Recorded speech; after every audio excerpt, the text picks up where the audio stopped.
ভাগ্যের দোষ ভাইজান। আসলে কি হয়েছে বলেন তো? চোর কাহিনী শুরু করলো।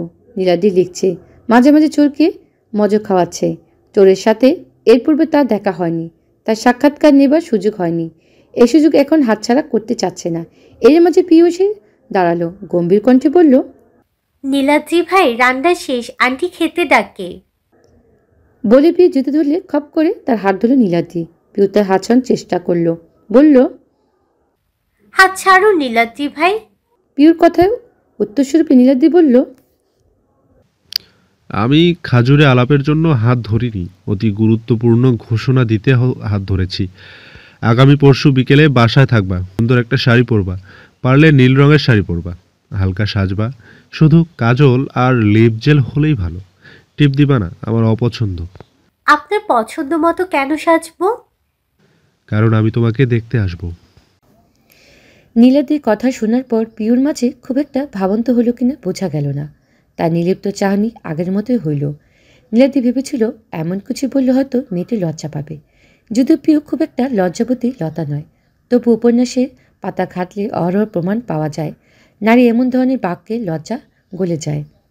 তাদের চোখের পাতা তিতির করে কাঁপে, কেউ স্তব্ধ চোখে অশ্রু ছেড়ে দেয়, অথবা থাটিয়ে থাপ্পড় মারে কারণ তার কথাটি পছন্দ হয়নি।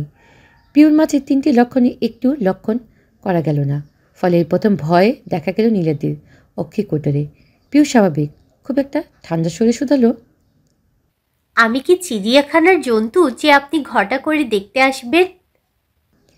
নীলাদ্রি কিছু সময় বেকুব মতো চেয়ে রইল, হতবাক সুরে বলল, এ দেখা সে দেখা নয়। পিউ এবার একটু এগিয়ে এলো, তাদের মধ্যকার দূরত্ব গুছিয়ে শুধালো, এই দেখা কোন দেখা নীলাদ্রি ভাই? তুমি কি সত্যি এতটা অবুঝ পিউ, নাকি ভান করছো? হতে পারি দুটোই। নীলাদ্রির শুকনো ঢোক গিল, তার কপালে ঘেমে গেছে, বুক ধরপড় করছে, লক্ষণগুলো রক্তচাপে বেড়ে যাওয়ার, ঘাড় টনটন করে ব্যথা করছে। নীলাদ্রির এমন অনুভূতি হয়েছে ইন্টার পরীক্ষার বায়োলজির দিন। হুট করে মনে হচ্ছিল সে কিছুই পারে না, প্রশ্নগুলো কাগজ থেকে উঠে নৃত্য করছে। এ প্রশ্ন পৃথিবীর প্রশ্ন নয়, মহাজাগতিক কিছু। এই অনুভূতি আবারও হচ্ছে। তবু কাপা কণ্ঠে বলল, আমায় বিয়ে করবে পিউ? আমি জানি তোমার জন্য আমি একেবারে অযোগ্য মানুষ। আমার মতো পাগল ছাগলকে বিয়ে করা আর গাছের সাথে জীবন কাটানো একই। প্রেমিক, প্রণয়ন শব্দগুলো আমার জন্য বৃথা। তবুও আমি তোমাকে চাই, আমার স্ত্রী রূপে, আমার বন্ধু রূপে, আমার জীবন সঙ্গিনী রূপে। তোমাকে নিয়ে ভাবলেই মনে হয় আমি যেন এক অলীক জগতে হাঁটছি, যেখানে তোমার প্রতিটি কথা, তোমার প্রতিটি হাসি, প্রতিটি স্পর্শ আমাকে নতুন করে বাঁচার অনুপ্রেরণা দেয়। আমার পৃথিবী তোমার চারপাশে আবর্তিত হয়, আর তুমি ছাড়া সেই পৃথিবী যেন নিঃসঙ্গ বিবর্ণ। তোমার অনুপস্থিতিতে আমি যেন এক শূন্যতায় ভেসে থাকি, আর তোমার উপস্থিতি আমার সমস্ত অস্তিত্বকে পরিপূর্ণ করে দেয়। তুমি আমার ভেতরের প্রতিটা না বলা কথার উত্তর, প্রতিটি নির্জন মুহূর্তের সঙ্গী। আমি সইতে পারি না তোমার হাসিটুকু অন্য কারোর জন্য হোক। আমি তোমার প্রেমে পড়িনি পিউ, আমি তোমাকে হয়তো বুঝি। নীলাদ্রির কণ্ঠ কাঁপছে, তার চোখ ছলছল করছে। অন্য প্রান্তের মানুষটি ঠোঁট কামড়ে ক্রুদ্ধ নয়নে তাকিয়ে আছে। ধরাশালে শুধু কোনো মতে বলল, খেতে আসুন। নীলাদ্রির শক্ত বাঁধন তক্ষ সময় ঢিলে হয়ে গিয়েছিল, ফলে হাত ফসকে গেল কোমল হাতখানি। পিউ এক ব্যাপার ছুটে পালালো। নীলাদ্রি তাকিয়ে রইল সেই যাবার পথে। আলো আধারে ল্যাম্পোচের নিচে মেয়েটির মনে হলো সে যেন মহা শেষ পঙ্গিটি। চোর মহাশয় এত সময় মুখ খুলল যেন। নীলাদ্রি হতাশ দীর্ঘশ্বাস ছাড়ল। এই প্রথম আফসোস হলো সে কোনো প্রেমিক পুরুষদের মতো নয়। অব্রের জানালাটা খোলা, হালকা বৃষ্টি মিশ্রিত ভেজা বাতাস প্রবেশ করছে। খোলা জানালার দিকে তাকিয়ে অভ্র দাঁড়িয়ে আছে সেখানে। তার জানালা দিয়ে অন্দিলার আলোহীন ঘরটি ব্যতীত শুধু আকাশে দেখা যায়, কৃষ্ণ আকাশ। চাঁদ নেই আজ, তাই আকাশটিও আজ বড্ড পানসে লাগছে। অভ্র ভসভস করে নিকটনে ধোঁয়া ছাড়ছে। সিগারেটের গন্ধ সহ্য হচ্ছে না অন্দিলার, কিন্তু কিছুই বলতে পারছে না, কারণ তাকে সে আটকে রেখেছে। বারান্দার দরজাটা নিজেই বন্ধ করে রেখেছে। যদি আবার চোর আসে? চোরের আতঙ্কটা একটু বেশি জেঁকে বসেছে হৃদয়ে। অন্যদিকে সেই সুযোগটা নিয়ে অব্র রুমের ভিতরে স্মোকিং করছে। ফসফস করে সিগারেটে শেষ করে না, নিভিয়ে ফিল্টারটুকু ফেলে দিল। অনিলা সাথে সাথে বলল, ড্রেনে পড়েছে, আগুন ধরবে না। তুই তো সব জানতাস শমশের। অভ্র পারফিউম দিয়ে সিগারেটে ঝাঁঝালো গন্ধকে অবসায়ন করে চেষ্টা করলো। এর মাঝে কানে নিল খাবার নিয়ে। রাখতে রাখতে হুকুমেশ্বরে বলল, অন্দিলাকে খাইয়ে দে। ওর হাতে কি নেবা হয়েছে নাকি? ঠাটিয়ে জল লাগাবো, ওর হাত কেটে গেছে দেখিসনি? উপরে কি ভয় না পেয়েছে আমার, তাই হাতটা খাঁচা ছাড়া হয়ে গিয়েছিল। চোরটা গবেট বলে ভয় পেয়ে গিয়েছিল। যদি সত্যি সত্যি গলায় ছুরি বসিয়ে দিত। অভ্র চুপ করে রইল, কারণ অন্দিলাকে 3 বার আতুল কুস্তি পরে ফু দিলেন। অন্দিলাকে সাহস দিয়ে বললেন, ভয় পাবে না কেমন? ভয় লাগলে ডেকো, দরকার হলে আমি রাতে তোমার সাথে ঘুমাবো, ঠিক আছে? অন্দিলা মাথা নাড়ালো। অভ্র বিরক্ত টেনে বলল, কোনো দরকার নেই, ও এখন ভয় পাচ্ছে। আর পেলে আমি দেখে নিব। তুমি নিচে যাও, আনন্দ করো। কাননের ঠোঁটে উল্টে বলল, চোর বেয়াদবটার জন্য তোদের পিকনিকটা নষ্ট হয়ে গেল। ইস, কি যে খারাপ লাগছে। আপনি মন খারাপ করবেন না মামুনি, অভ্র তো আছে এখানে। আপনি মজা করুন, আমার জন্য আপনাদের আনন্দ মাটি হলে আমি কষ্ট পাবো। শুনেছ তো, এবার নিচে যাও মা। একরকম জোর করে অভ্র তাকে ঘর থেকে বের করে দিল। দরজা ছিটকিনি আটকে বসলো অন্দিলার পাশে। হাত পিছনে হেলান দিয়ে শুধালো, খাইয়ে দিতে হবে? আমি কারোর দয়া চাইনি, এত অসুবিধা হলে বাদ দে, আমি খেয়ে নিব। অভ্র সরু চোখে তাকালো, তারপর হাত ধুয়ে প্লেট হাতে নিল। পোলাওয়ের সাথে মুরগি, লটপটি এবং ডিম নিল। মুরগির রোস্টটা দেখতে মাত্রাধিক লাল লাগছে। অন্দিলা ঝাল খেতে পারে না বেশি, তাই শুধু মাংসটুকু নিল। সে ডিমের কুসুম পছন্দ করে, তাই নিজের ডিমের কুসুমটুকু প্লেটে নিল। ব্যাপারটা লক্ষ্য করলো অন্দিলা। প্রশ্ন করল, তুই খাবি না? জিম শুরু করব ভেবেছি, তাই কুসুম খাওয়া ছেড়ে দিব। জিম করা লাগবে কেন? এমনিই তো বেলুনের মতো ফোলা হাত পা, গলায় পড়লে দম বের হবার জোগাড়। এটাকে ফিট হওয়া বলে। নাও, হাঁ করো। বলে লোকমা তুলে দিল অভ্র। অন্দিলার বা হাত কেটেছে, তাও ফিট বাবুর মতো বসে বসে অভ্রের হাতে খেতে লাগলো। কেন যেন মন্দ লাগছে না, বরং এক অবর্ণীয় তৃপ্তি যেন। অন্দিলার পা গুটিয়ে অভ্রের দিকে ফিরে বসলো। গাল ভর্তি খাবার নিয়ে চিবাতে চিবাতে বলল, তো কাকে পটানোর জন্য এই জিম করা শুনি? মাহাবুল হক কাউকে পটানোর জন্য রূপচর্চা করে না, প্রয়োজনই নেই। ফুল সুন্দর হয় নিজের জন্য, ভ্রমরের কাজ তার সৌন্দর্যে বিমোহিত হওয়া। তবে যদি রানী মৌমাছির কথা হয় তবে কাহিনী আলাদা। এই রানী মৌমাছিটি কি তৃষা? অন্দিলার কঠিন প্রশ্নে থেমে গেল অভ্রের হাত। ঠোঁটের কোণায় ফিচেল হাসি। অন্দিলার ঠোঁটের কোণ বা হাত দিয়ে মুছে দিয়ে দিদিতে প্রশ্ন হেসে পড়ল, আমাকে নিয়ে বড্ড বেশি কৌতূহলী হয়ে যাচ্ছিস দেখছি। তোর জেরা শুনে একটা ভৌ ফিলিংস হচ্ছে। সাবধান ঐন্দ্রিলা, আমি কিন্তু আবার টেনে ধরে তোকে আমার পুতুলের সংসারের খেলায় মত্ত হব। অন্দিলার অক্ষিকুটের বড় হলো। অভ্রের হাসির মাত্রা বাড়ল। এরপর নীরবতা বিস্তৃত হলো ঘরে। অভ্র অন্দিলাকে খাইয়ে দিল। পুরোটা সময় কোনো কথা বলল না অন্দিলা। তাকে খাইয়ে অভ্র খেয়ে নিল। খাওয়া দাওয়ার পাত চুকিয়ে হাত মুখ ধুয়ে কাপড় বদলে খাটের এক পাশে হেলান দিয়ে শুয়ে পড়ল সে। বিল্লাল ফোন করেছে। অভ্র ফোন ধরে গম্ভীর স্বরে বলল, তৃষাকে বাসায় পৌঁছে দিয়ে আয়। আমি কেন? আপদ তো তুই এনেছিস। এখন কটা বাজে দেখেছিস? বিল্লাল আর উত্তর দিল না। ফোন কট করে কেটে দিল। সেটা মোটেই পছন্দ করে না তিশাকে। কেন করে না সেটাও প্রকাশ করে না। ব্যাপারটা বিনোদন পায় অভ্র। এর জন্য আরও তিশার দিকে বিল্লালকে ধাক্কা দিয়ে ইচ্ছে হয়। কথাটা ভাবতে অভ্র হাসল। অন্দিলার হাত মুখ ধুয়ে বিছানায় এসে বসল। পানির কণা লেপটে আছে তার কোমল মুখে। অভ্র তাকিয়ে এলো তার দিকে। এই কোমল মুখটিতে লুকিয়ে আছে এক অদ্ভুত গভীরতা, যেন সেখানে মিশে আছে সমুদ্রের অতলান্ত রহস্য আর আকাশের অবিনশ্বর স্বপ্ন, যার দিকে তাকে হৃদয় ভরে যায় প্রশান্তির মৃদু বাতাস। মেয়েটি কি এটা জানে? অন্দিলা তখন অন্যমনস্ক। তার নুয়ে থাকা নেত্রপল্লবে লেপ্তে আছে অগণিত গল্প সমারোহ। মেয়েটিকে নিয়ে লিখতে বসলে অব্রের পাতা সংকট হবে। এমন অমার্জিত কাজ অব্র করে না। সৌন্দর্য তো হবেই, নারী মানে সুন্দর। পৃথিবীর সব সুন্দর সৃষ্টিকর্তা তাদের জন্য বরাদ্দ করেছেন, আর রুক্ষতা দিয়েছে পুরুষকে। এটাই তো প্রকৃতির নিয়ম। অব্র তো প্রকৃতির বহির্ভূত নয়, তাই এই সৌন্দর্যের মাঝে সে আকর্ষিত হয় না। আকর্ষিত হয় সেই নোনা জলে। বসন্তের বর্ষণের মতো অন্দিলা অশ্রু তাকে মুগ্ধ করে। সে অশ্রুর এক চিরন্তর স্রোতের মতো, যা বয়ে নিয়ে চলে এক আমস যাত্রা। অন্দিলা লক্ষ্য করল অব্র তার দিকে তাকিয়ে আছে। সে কিছুই বলল না, শুধু ধীরে সরে বলল, তৃষাকে কে বাসায় দিয়ে আসবে? বিল্লাল পৌঁছে দেবে। তুই জানিস না? প্রয়োজন নেই। কথাটা একটু হলেও যেন স্বস্তি পেল অন্দিলা। মস্তিষ্ক জুড়ে এক অদ্ভুত চিন্তা বাসা বেঁধেছে, কিন্তু চিন্তাগুলো বিক্ষিপ্ত যেন। এই বিক্ষিপ্ত চিন্তাগুলো তাকে শান্তি দিচ্ছে না। আত্মসম্মানের দেওয়াল ভেঙে বলতে ইচ্ছে করছে, তোর সাথে তৃষার কি সম্পর্ক? কিন্তু প্রশ্নটা করা হচ্ছে না। তপ্ত নিঃশ্বাস ফেলল অন্দিলার। হঠাৎ উষ্ণ হাতের স্পর্শ লাগলো হাতে। পাশে ফিরতে দেখলো অব্র তার হাত ধরে আছে। দৃঢ়স্বরে বলল, ভয় লাগলে আমার হাত ধরে থাক, ভয় লাগবে না। একবার ঘুম চলে এলে দেখবি সব ওকে।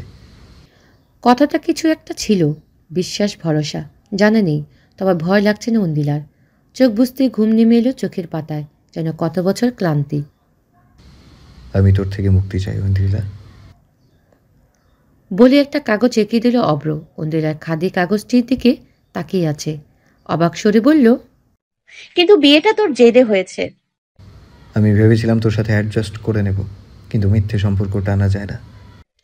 আমি তোর ঘরের পারফেক্ট বউ হবার জন্য দিনরাত এক করে দিচ্ছি, আর তুই এমন কথা বলার সাহস কোথা থেকে পাস? কিন্তু আমার বউ তো হতে পারিস না, আমার দমবন্ধ লাগছে। অব্রের কণ্ঠ অনড়, কোনো ভ্রাবান্ত নেই, কঠিন মুখখানা কোনো অভিব্যক্ত নেই। অন্দিলার মনে হলো শির দ্বারা বয়ে গেল কোনো ব্যথার স্রোতে বয়ে গেল। হৃদয় অভ্যন্তরে বেদনায় জলোচ্ছ্বাস ক্রমে তীব্র হয়, আর অভ্যন্তরীণ স্তব্ধতা নিঃশব্দে গোপন কষ্টের কথা বলছে যেন। সব কিছু ঝাপসা লাগছে, সব কিছু লেপ্টে আছে পাঞ্চে অভয়, যেন কোনো নীরব প্রার্থনা মূর্তি। সাথে সাথে ধরপে উঠল অন্দিলা। সারা দেহে ঘাম দিয়েছে। সে এতটা সময় স্বপ্ন দেখছে, বৃষ্টির স্বপ্ন। ঠিক তখনই চোখের সামনে ভেসে উঠল অব্রের প্রতিবিম্ব। কি হয়েছে? বাজে স্বপ্ন দেখেছিস? অন্দিলার ঠোঁট উল্টে ফেলল। সে আসলে তাড়াহুড়ো করে ব্যাগ আনেনি। সে জানে অব্র তাকে নিয়ে আসবে। যাবার সময় প্রিয় তো আছেই। অব্র তার হাতে হালকা টান দিয়ে নিজের কাছে নিয়ে এলো। গাঢ় স্বরে বলল, ছেড়ে দিতে পারি এক শর্তে। কি? চুমু খা গালে। অব্রের প্রস্তাবের চোখ ছানা বড়া হবার জোগাড় হলো যেন অন্দিলার। অথচ ছেলেটি চোখে মুখে কোনো ভাবান্তই নেই। মাঝরাস্তা সে কলেজ ঘেটে তাকে চুমু খেতে যাচ্ছে। ব্যাপারটি মোটেই স্বাভাবিক কিছু নয়, কিন্তু তার মুখে দেখলে মনে হচ্ছে এটা অহরহ হয়। অন্দিলার শির দ্বারা বেয়ে নেমে গেল উষ্ণ রক্তের স্রোত। হঠাৎ করে চুপি শোনা বেরুনির মতো নিতে গেল। স্বর নেমে এলো খাদে। হাত ছাড়। অব্র কোনো ভাবান্তর নেই। সে শক্ত করে হাত ধরে রেখেছে। অন্দিলা অসহায় স্বরে বলল, ক্লাস শুরু হয়ে যাবে। হোক। আমার দেরি হচ্ছে। তাহলে তাড়াতাড়ি চুমু খা। অন্য সময় হলে অন্দিলা রাগ দেখাতো, গালি দিত, চোখ রাঙাতো। আজ কিছুই হচ্ছে না। চিবুকখানা গলা কাছে বেঁধে আছে। চোখ লজ্জায় ধার। লজ্জাটা শুধু অব্রের জন্য। এমন লজ্জা দেখা লোক বহুদিনের। অন্দিলা কোনো মতে বলল, তোর দেরি হচ্ছে। সেটা আমি বুঝে নেব। মানুষ দেখছে। মানুষের দেখার মানুষ দেখছে। কি ভাববে? তাদের যা ইচ্ছে তারা ভাববে। তাদের ভাবনা তো আমি ভাবতে পারবো না। তুই একটা। অন্দিলার কথা শেষ করতে পারল না। দাঁত পিষ্টে করল নিম্নস্বরে বলল, চুমু খেতেই হবে। শ্রমিকের ঘাম শুকানোর পূর্বে তার মূল্য শ্রমিকের ঘাম শুকানোর পূর্বে তার শ্রমের মূল্য দিতে হয়। আমি তোর জন্য কতটা ঘাম ঝরালাম, এই চুমু আমার ঘামের মূল্য। দিয়ে দে, আমি ছেড়ে দিচ্ছি। এই ছেলে নাছর বান্দা। চেষ্টা করে লাভ নেই। অন্দিলা চোখ বুঝে দীর্ঘশ্বাস ফেলল। দ্রুত গোছলে এগিয়ে এসে অব্র তার গাল পেতে আছে। অবিশ্বাস্য দুর্দান্ত মুহূর্ত। গাল এবং ওষ্ঠের দূরত্ব ক্ষণিকের। অব্র হৃদস্পন্দন বেড়ে গেল যেন। খুব আকাঙ্ক্ষিত তবু অনাকাঙ্ক্ষিত মুহূর্ত। অন্দিলা অব্রের গালের কাছে আসতেই মাথায় একটা দুষ্টবুদ্ধি খেলে গেল। জোরে কামড় দিয়ে বসে গালে। আকস্মিক আক্রমণে হাত ছেড়ে দিল সে, আর সে ফাঁকে ছুটে পারল অন্দিলা। অব্রের গাল লাল হয়ে আছে, দাঁতের দাগ বসে গেছে। মুখখানে ঘষতে ঘষতে বলল, এক মাঘে শীত যায় না বউ। ক্লাসের সর্বশেষ বেঞ্চে বসে রয়েছে পিউ। তার মন নেই ক্লাসে। হাসাহাসি গল্পের গুঞ্জনে সে নিজের মনোজগতে ব্যস্ত। মস্তিষ্ক পর্যাপ্ত গতিতে ঘুরছে নন্দিলার নীলাদের কথাগুলো। ভালোবাসার মানুষের চোখে নিজের প্রতিফলন দেখার স্বপ্নের মতো, যেন একটি চিত্রকর্মের রঙের খেলা। এই প্রতিফলন পিউ দেখেছে নীলাদির চোখে। সে বলে সে তাকে ভালোবাসে না, অথচ তার কাজ, তার কথা কিছুই মিলে না তার উক্তির সাথে। সে তাকে বিয়ে করতে চায়, সে তাকে অন্যের কাছে হারিয়ে ফেলার ভয় পায়। এগুলো কি ভালোবাসা নয়? পিউ দ্বিধাগ্রস্ত। নীলার দিকে পাবার আনন্দে এতটাই গাঢ় যে সে আনন্দের থেকে হাজারো ভয় তাকে ঝাপটে ধরেছে। ভালোবাসা পেয়ে হারিয়ে ফেলার ভয়। যদি এই অনুভূতিগুলো ভোতা হয়ে যায়, পরে ভালোবাসা যদি হারিয়ে ফেলে পিউ। হারানো ভালোবাসা একটি শুকনো ফুলের মতো, যা একসময় হয়তো জীবনের রঙিন অধ্যায় রূপে তাকে, কিন্তু হারিয়ে ফেলার তা কেবল একটি নিঃসঙ্গ স্মৃতি। সে ফুলের পাপড়িতে সব জীবন্ত স্মৃতিগুলো ছাই থাকে, কিন্তু তার সুবাস থাকে না। চিন্তাগুলো আসতে কুকড়িয়ে যায় পিউ, আনন্দে বিষিয়ে যায়। অন্দিলা এসে বলল ঠিক পিউর পাশে। ধরাম করে রাখলো ব্যাগ, ফলে পিউর ধ্যান ভেঙে গেল। অন্দিলা বসল। ছুটতে আসতে গিয়ে হাঁপিয়ে গেছে। অন্দিলা পিউর গায়ে গা এলিয়ে দিয়ে পিউ শুধালো, শরীর কেমন এখন? ভালো আবার ভালো না। ভালো না কেন? স্বপ্ন দেখেছি, স্বপ্নের পর থেকেই মাথার ব্যামো দেখা গেছে। এমন এমন কাজ করছি যে নিজেও আগামাথা কিছু বুঝছি না। তোদের ভাই বোন কি সবগুলো এমন মাথার ব্যামো আছে? অন্দিলার ভুরু কুচকিয়ে গেল। অবাক সুরে শুধালো, ভাইয়া কি করেছে আবার? পিউ দীর্ঘশ্বাস ফেলল, আস্তে ধীরে সবটা খুলে বলল। পিউর কথা শুনতেই অন্দিলার চোখ ছানাবার হয়ে গেল। হতভম্ব বিমর সুরে শুধালো, ভাইয়া তোকে প্রপোজ করেছে? মানে ভাইয়া? না, তোর ভাইয়ার ভূত। বলছি কি, আগামীকাল আসছে আমাকে দেখতে, তার মতো সাজতে বলেছে। তুই কি সিদ্ধান্ত নিলি? পিউ চুপ করে গেল। হাতের মাঝে দলিল হলো ওনা টিকন। অন্দিলা বলল, আমি তো বিশ্বাস করতে পারছি না আমার ভাই বিয়ে করার জন্য প্রপোজ করতে পারে। পৃথিবীর অষ্টম আশ্চর্য হয়ে নবম আশ্চর্যের কাজ করেছে, কিন্তু আমাকে জানায়নি। বিয়েতে যদি তুই রাজি হোস, তাহলে আমি পাত্রীপক্ষে থাকবো। ওই গাধার জুতো চুরি করে ওকে খোল খাওয়াবো। আমার কি রাজি হওয়া উচিত? পিউর কণ্ঠ দ্বিধা। অন্দিলা হাসল, গালে হাত দিয়ে বলল, তোর মনকে জিজ্ঞেস কর, উত্তর পেয়ে যাবি। যদি এটা পাগলামি হয়, ক্ষণিকের পাগলামি? মনে হয় না। কেন? ভাইয়ার রুমে কখনো গিয়েছিস? হ্যাঁ। ভাইয়ার গুপ্তধনের বক্সটা দেখেছিস? গুপ্তধন? অন্দিলা হাসল, মাথা নাড়িয়ে বলল, ভাইয়ার একটা গুপ্তধনের বক্স আছে, সেই বক্সে ভাইয়ার সব গুপ্তধন রাখা। যদিও হাবি যাবি, নুড়ি পাথর, শৈবাল, যত দুনিয়ার আবর্জনা, কিন্তু একটা বক্স আছে যার নাম পিউ। কখনো তার কাছে সেই বক্সটা চেয়ে দেখিস? পিউ নিষ্পলক চোখে তাকিয়ে আছে। তার চোখের কোনো টলমল করছে। এই বক্সটাই কি পুড়ে গিয়েছে নন্দিলার বৃক্ষপ্রসাদের সাথে? সেদিন খুব কেঁদেছিল ছেলেটি। বুকের ভিতরটার তীক্ষ্ণ ব্যথা হচ্ছে, কিন্তু ব্যথাটা তিক্ত নয়। সব ব্যথায় তিক্ত হয় না। কিছু ব্যথা বুঝি সুখময় হয়। দোকানে আসতে না আসতেই বিল্লালের গোমরা মুখের সম্মুখীন হলো অব্র। সে শার্গেটদের কখনো তর্ক করে না। সে শার্গেট খ্যাক করে উঠল, এত দেরি কেন তোর? জানিস না ব্যাংক থেকে ভিজিটিং আসবে? শোন, আমি বিবাহিত, অনেক কাজ থাকে আমার একটা বউ আছে। নিকুচু হয়েছে তোর বিবাহিত হওয়ার। এই বিয়ের উসিলায় গতকাল শাকচুন্নির সাথে আমাকে পাঠিয়ে দিয়েছিস। বউকে জ্বালাতে এনে আমার ঘাড়ে তুলে দিয়েছিস। কার কথা বলছিস? তিশা ছাড়া পৃথিবীতে আর কয়টা শাকচুন্নি আছে? কেন, ঘাড় মোটকে দিয়েছে নাকি রক্ত চুষে খেয়েছে? কথাটা শুনতে বিলালের গাল কান লাল হয়ে গেল। লজ্জা পেল নাকি রাগ হলো বোঝা গেল না। অভ্র তাকে এমন প্রথম দেখছে, নাক চুলকে বলল, আমাকে আর ওর সাথে কোথাও পাঠাবি না, এই প্রথম আর এই শেষ। বলে হনন করে বেরিয়ে গেল দোকান থেকে। অভ্র কি বলবে বুঝতে পারল না। গত রাতে দুজনের মধ্যে কি হয়েছে কি। কলেজের গেট থেকে বের হতে দেখা হলো আহাসের সাথে। সেটির সাথে সেদিন পর থেকে কথা হয়নি পিউর।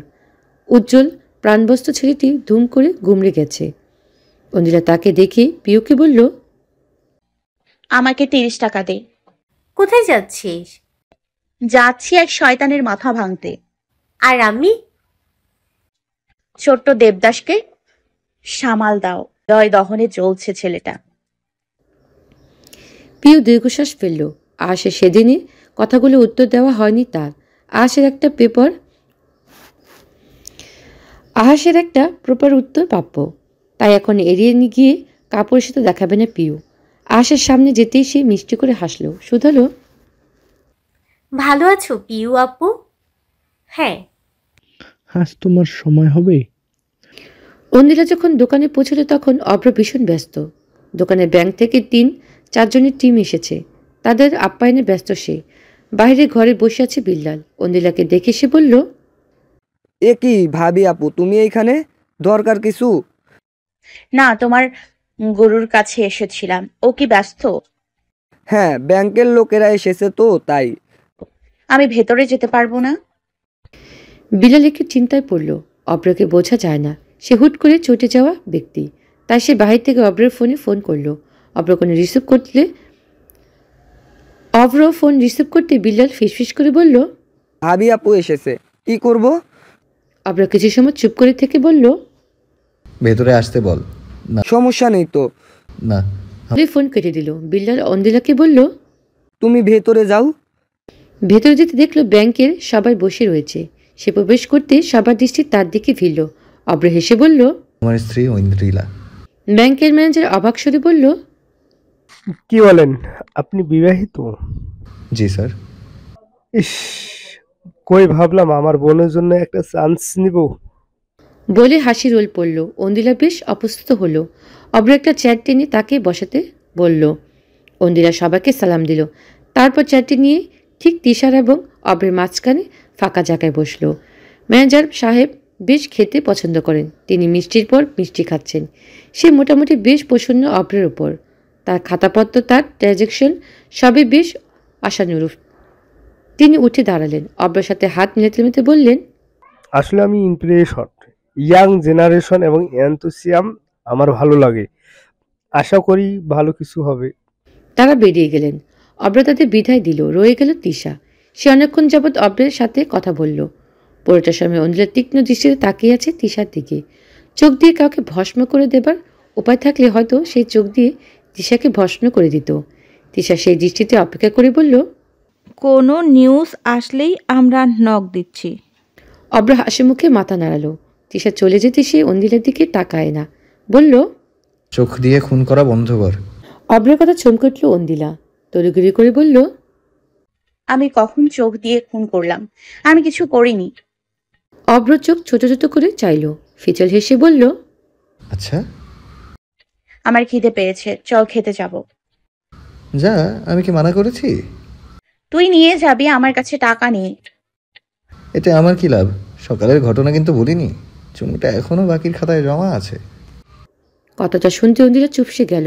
মিনমিন বলল, বউয়ের বেলা এত লাভ ক্ষতি হিসেব করিস কেন? কে বউ? কই বউ? আমি তো দেখছি না। আশেপাশে দেখে অবুঝ ভাব নিয়ে শুধালো অভ্র। বিদ্যুৎ টেনে বলল, সকাল থেকে এত বউ বউ আচরণ করছিস কেন শুনি?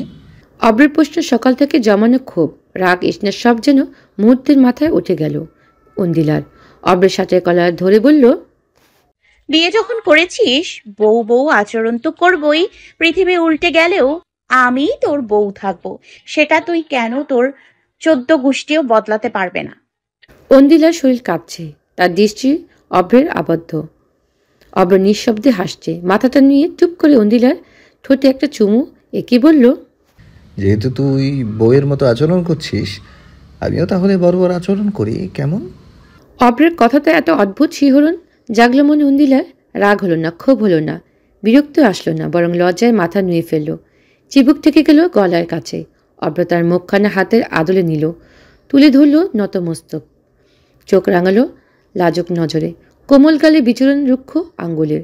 কিছু সময় স্তব্ধ দাঁড়িয়ে রইল অভ্র, অন্তঃস্থলে জোর করে দমিয়ে রাখা পাশবিক প্রবৃত্তিগুলো আক্রোশ অনুভব করল।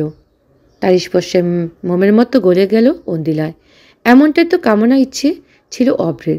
নিঃশব্দে হাসল অভ্র, মাথা ঠেকল অন্দিলার কাঁধে, খুব আস্তে বলল, তোর লজ্জা আমাকে ধ্বংস করে দিবে বাবু। অন্দিলার উত্তর দিল না।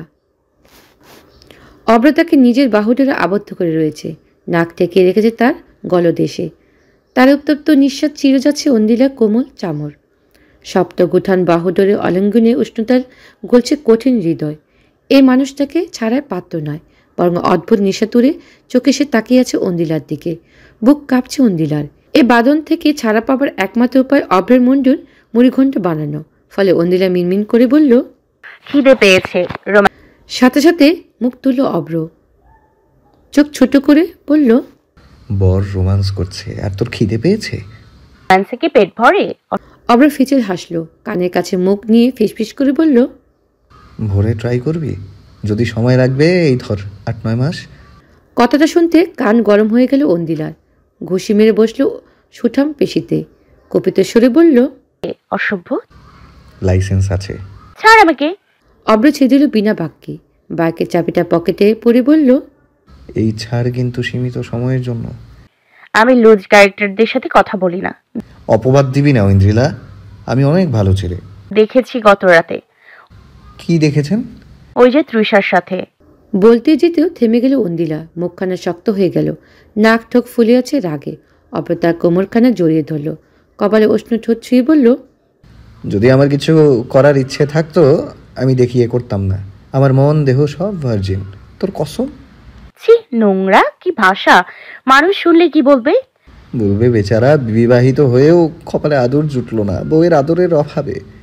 অন্দিলা হাত দিয়ে ঠোঁট চেপে ধরল অভ্রের, চোখ রাঙিয়ে বলল, আর কোনো কথা না, আমার খিদে পেয়েছে, খেতে যাব। অভ্র চোখে হাসছে, মাথা নেড়ে সে সম্মতি জানালো। অন্দিলার হাত সরিয়ে নিল।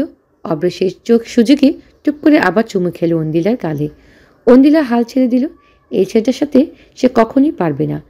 সে কোনো না কোনোভাবেই নিজের মন মজে চালাবে। অন্দিলার হাতখানা নিজের হাতে ফাঁকে গলিয়ে গাঢ় স্বরে বলল, চল বউ। বাহিরে বিনা নোটিশে বৃষ্টি শুরু হয়েছে। তিশার দোকানের বাইরে দাঁড়িয়ে আছে। ব্যাংকে আজকে আর যাওয়া হবে না, হাফ ডে ছুটি নেওয়া আছে, এখন বাসায় যাবে। কিন্তু বর্ষার ধরনে রিস্কা মেলে না ভার, ছাতাও নেই যে হেঁটে পাড়ি দিবে। ফলে এখানে অবস্থান করতে হচ্ছে। বৃষ্টির ছিটে এসে লাগছে তার গায়ে। হঠাৎ খেয়াল করলো তার মাথায় ছাউনি উপস্থিত। ওপর মুখ তুলে ছাতি দেখতে পেল। ফলে পাশ ফিরতে দেখল বিল্লাল এক হাতে দাঁড় করে তার মাথার ছাতি ধরে আছে। সে ছাতির ভিতরে নেই। বৃষ্টির ছাতে ভিজলেও পকেটে হাত গুজে অন্যদিকে তাকিয়ে আছে দাঁড়িয়ে। তৃষ্ণা মুচকি হাসল। একটু দুষ্টুমি করলে কি মন্দ হয়? তাই খানিক সে দিকে ঝুঁকে বলল, তুমি কি আমার চুমু খেতে চাও বিল্লাল? তিশার কথাটা শুনতে গতরাতের স্মৃতি হামলে করল মস্তিষ্কে। মুখ নাক কান আবার লাল হয়ে গেল বিল্লালের। রাগে গজগজ করতে বলল, এমন অশ্লীল কথা বলবে না। বললে দোষ আর করলে দোষ নেই। রাতের বেলায় একটি মেয়ের ঠোঁটে চুমু খেয়ে পালিয়ে গেলে এখন আবার অশ্লীলতা দেখাচ্ছ? বিড়াল বেশ বিব্রত হলো, আমতামতা করে বলল, আমি মোটেই তোমাকে ইচ্ছে করে চুমু খাইনি। অনিচ্ছায় বুঝি মানুষ চুমু খায়? সেটা একটা দুর্ঘটনা ছিল। ওহ, তাই বুঝি? বিড়ালের মুখের অবস্থা দেখে মনে হলো এখনই লজ্জা কেড়ে দেবে। বদরাকি খ্যাপা খিটখিটে গোমরামুখী ছেলেটা এমন বিড়ালের বাচ্চার মতো অসহায়রূপে দেখতে কল্পনাও ভাবেনি। যে পুরুষ কখনো ভালো মুখে তার সাথে কথা বলেনি সে পুরুষ লজ্জায় চোখ মেলাতে পারছে না। তিশার সাথে বিড়ালের সম্পর্ক সেই স্কুল থেকে খারাপ। তাদের সখ্যতা তো ছিলই না, বরং বিড়াল সর্বদা শীতল চোখে তাকাতো তার দিকে। অদ্ভুত নীরব যুদ্ধ ঘোষণা করে। এর কারণ তিশা আবিষ্কার করতে পারেনি, চায়ও নি। অথচ বিড়াল সেই রুদ্র চরিত্রে খসে পড়ল গতরাতের ঘটনায়। রাত তখন দ্রুত ছুঁইছি। অপরের জন্য বাধ্য হয়ে তিশাকে বাসদ্দি পৌঁছে দেবার দায়িত্ব ঘাড়ে নিতে হচ্ছে বিড়ালের। মনে মনে হাজার অকথ্য গালি দিলেও রাগ কমছে না। তিশার পাশ ধরে একটু দূরত্ব রেখে হাসছে সে।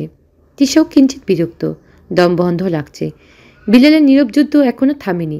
সে এখনও তার প্রতি একটা সত্যতা পরায়ণ দেওয়াল গড়ে রেখেছে। ফলে নীরবতা ভাঙলে তিশা। কি সমস্যা তোমার?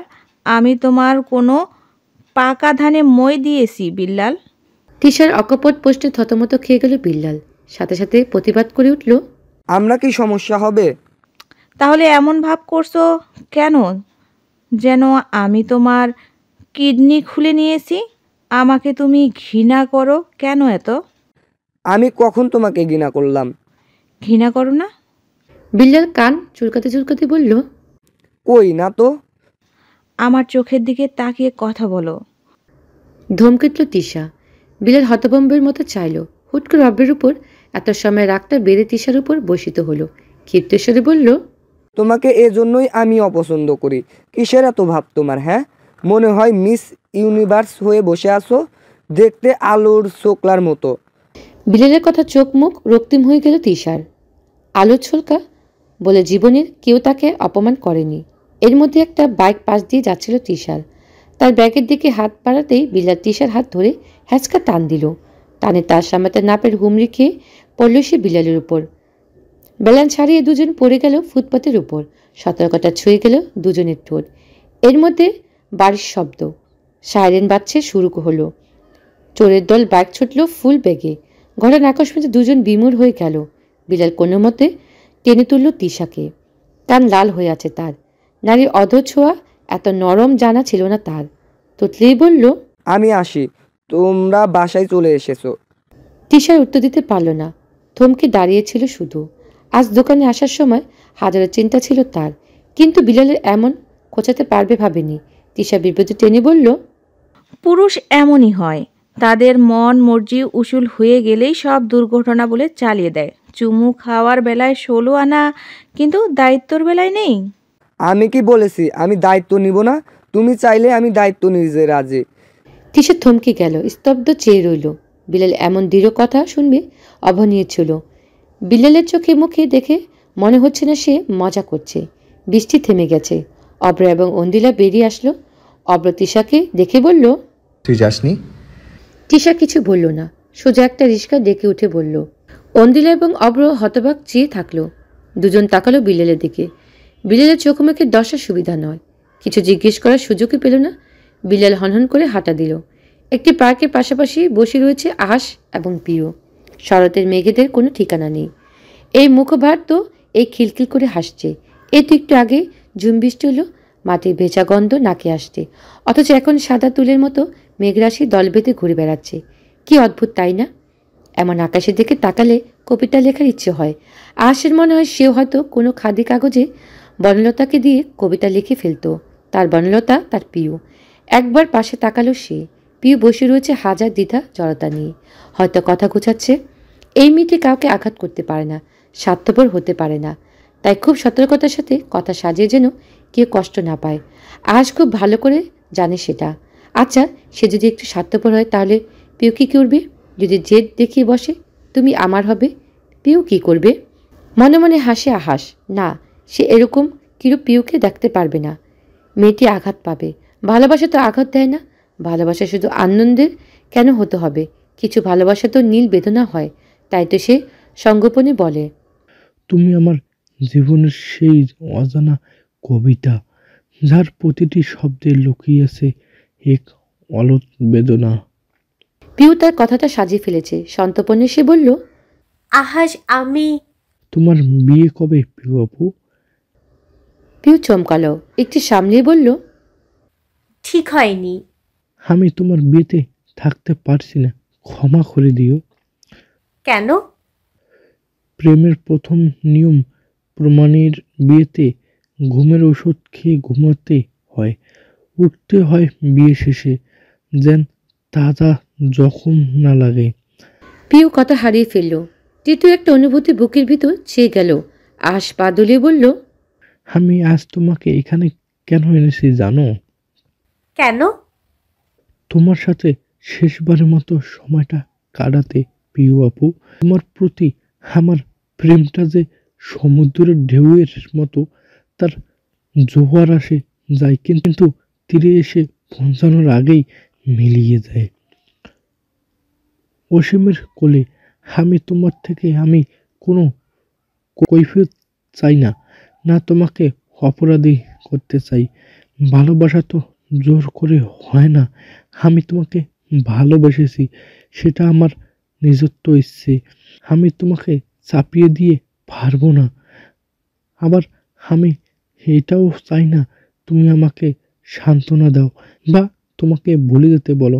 আমি পারবো না ভালোবাসতে, যখন পেরেছি সেই আঘাত সইতেও পারবো। আমি এখন বড় হয়ে গেছি, তাই আমাকে নিয়ে চিন্তা করো না। আমি চাই তুমি সুখী হও, এই বোকা বেটার সাথেই সুখী হও। তবে তোমার থেকে একটা প্রতিশ্রুতি চাই। কখনো যদি মনে হয় এই ব্যাটা তোমার যোগ্য নয়, আমার কাছে চলে আসবে। ভেবো না বদদোয়া দিচ্ছি, সেটা আমি পারবো না, অসম্ভব আমার জন্য তোমাকে বদদোয়া দেওয়া। শুধু বলবো আমি তোমাকে ভালোবাসবো যতদিন আমার মন ভালোবাসতে পারবে। পিউ কাঁদছে। আশ আলতো করে তার অশ্রু মুছে দিল। কিছু গল্প অপূর্ণ ভালো, কিছু প্রেম অপূর্ণ ভালো। আহাস হাসছে, ব্যথা করছে বুকের বাপাসটা, তবুও সে হাসছে, কারণ তার প্রাণপ্রিয়নী চোখে অশ্রু। এই অশ্রু শুধু তার। খাওয়া দাওয়া শেষ, নিজে ঘরে আসতেই চমকে গেল অন্দিলা। ঘরে আলো জ্বলছে না, সব আলো নিভানো। মোমবাতি জ্বলছে, সুগন্ধি মোমবাতি, এর সাথে ফুলের মিষ্টি গন্ধ। দরজা থেকে ফুলের পাপড়ি ছড়ানো। অভ্র এগুলো করছে। ভিতরে প্রবেশ করতে অভ্র দরজা আটকে ফেলল। পেছন থেকে জড়িয়ে ধরল তাকে। তার স্পর্শে কেঁপে উঠল অন্দিলা। সেদিন দোকানে ঘটনার পর তাদের সম্পর্কটা অনেক সহজ হয়ে গেছে, কিন্তু এমন কিছু হবে এ যেন অকল্পনীয় কিছু। অভ্রের ঠোঁট স্পর্শ করল অন্দিলার কান, হালকা কামড় দিয়ে বলল, তোর বরের সারপ্রাইজ কেমন লাগলো বউ?